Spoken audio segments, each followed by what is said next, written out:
Merhaba arkadaşlar, Oya ve Dantel Dünyası kanalıma hoş geldiniz. Kanalıma abone değilseniz videonun hemen altında abone ol kısmını tıklayarak kanalıma abone olabilirsiniz. Abone olduktan sonra zil işaretini aktif hale getirirseniz yüklenen bütün videolardan anında bildirim alarak haberdar olabilirsiniz.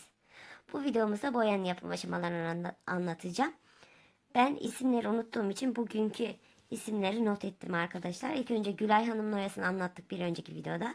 Şimdi de Fatma Hanım'ın, bu oyada Fatma Hanım'ın oyası olacak yapım aşamalarını hep birlikte paylaşacağız arkadaşlar.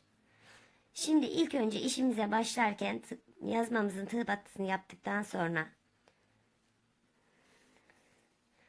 yazmamızın tığ battısını yapalım. İkinci sıramızda ilk önce işimize başlarken ipimizi tutturup bir örümcek çekelim. Örümceği çektikten sonra başına 2 kez saralım. 1-2 kutucuk atlayıp 3. kutucuğa girelim. Önce bir kez, sonra 2, sonra 2, sonra 2 çıkış yapalım. Bir zincir çekiyorum. İlmeğimi uzattım. Buradaki çubuğun arasına girdim. Bir ilmek aldım. Dibinde bir zincir çektim, uzattım. Dibinden bir ilmek aldım. Zincir çektim, uzattım dibinde. Bu arada elim yara, benim bu ara biraz oyalara ara vermek istiyorum.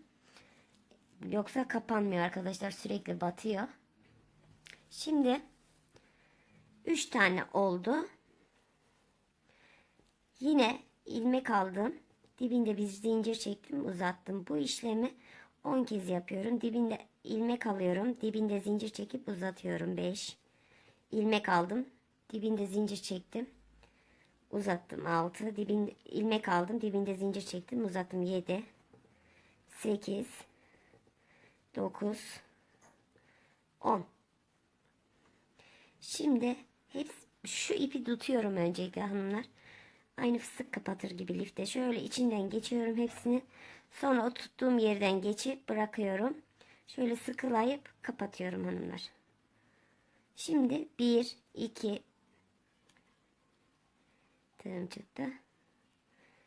3, 4, 5, 6, 7, 8, 9 zincir çektim. Döndürdüm oyamı. Şu ilk başa hanımlar, bakın buraya. Şöyle göstereyim. Tam buraya zincirlerimi kapatıyorum.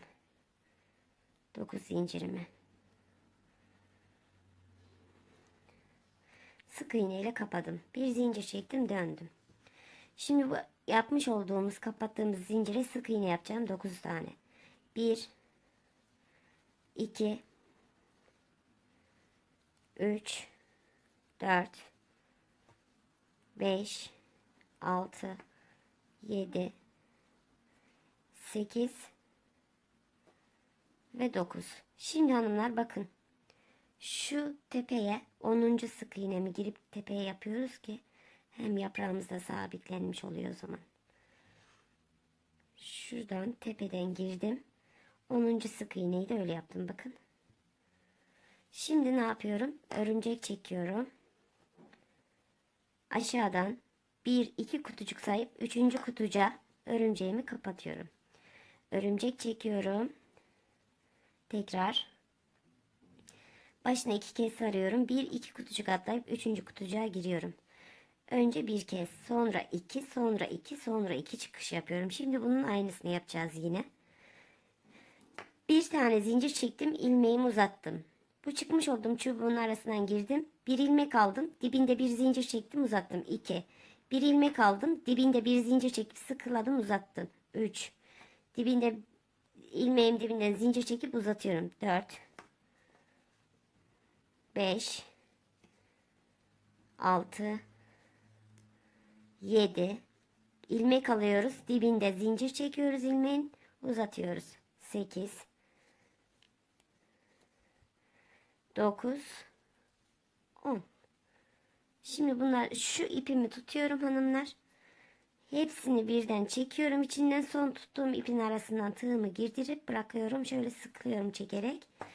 Buraya kapatıyorum. 1, 2, 3, 4, 5, 6, 7, 8, 9 zincir çekiyorum. Döndürüyorum. Şu ilk başa bakın, buraya 9 zincirimi sabitliyorum. Ben fazla bastıramıyorum. Yine o elime girecek diye korkusuyla. Şuradan 9 zincirimi sabitledim. Bakın. Bir zincir çekip döndüm.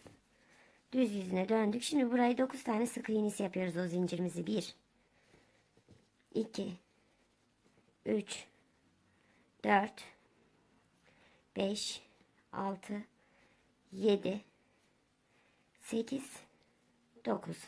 10. sık iğnem bu yaprağın, bakın bu tepesi belli ediyor kendini. Oraya batarak yaprağımızı sabitliyoruz. Bakın. Şimdi yine örümcek çekiyorum. Aşağıdan 1 2 kutucuk sayıp 3. kutucuğa kapatıyorum.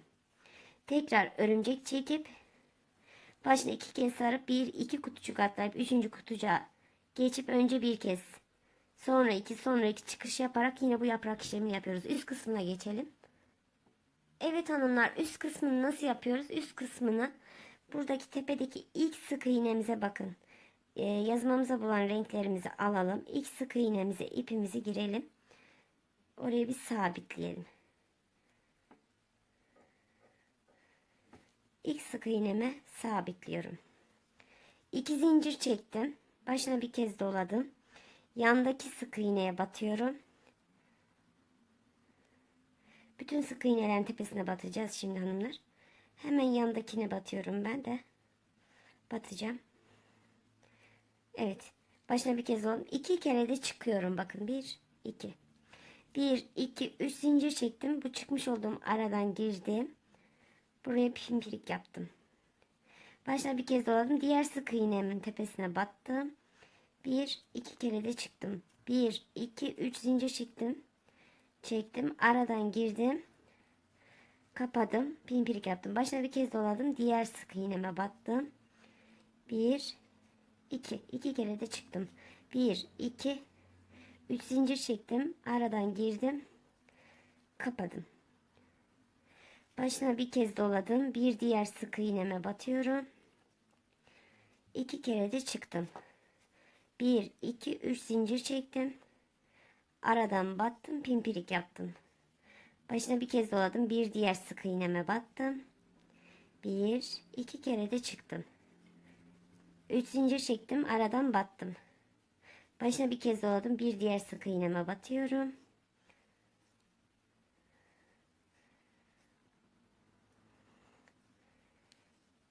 2 2 alıyoruz. 1 2 3 zincir. Aradan batıyorum. Başına bir kez doluyorum. Diğer sık iğneme batıyorum. 1 2 3 zincir çekiyorum. Aradan batıyorum. Bakın. Başına bir kez doladım. Bir diğer sık iğneme batış yaptım. Yanındakine batmışım. Hemen yanındakine batmam lazım. Bütün sık iğnelerin tepesine ilmeklerimi 2 2 aldım. 1 2 3 zincir. Aradan battım, kapadım. Başına bir kez doladım. Hemen buradaki sık iğneme battım. İlmeklerimi 2 2 aldım. İkili trabzan, yani 3 tane zincir çektim, aradan battım. Son sık iğneme geldim. Yine çıktım. 3 zincir çektim. Aradan battım. Bir zincir çekip ipimizi kesiyoruz. İşte hanımlar, oyamızın yapım aşaması böyleydi. İnşallah anlatabildim. Bize resim gönderen Fatma Hanım'dı. İnşallah anlatabilmişimdir arkadaşlar. Yapacak olan arkadaşlar hepinize kolay gelsin. Kanalıma abone olmayı unutmayın.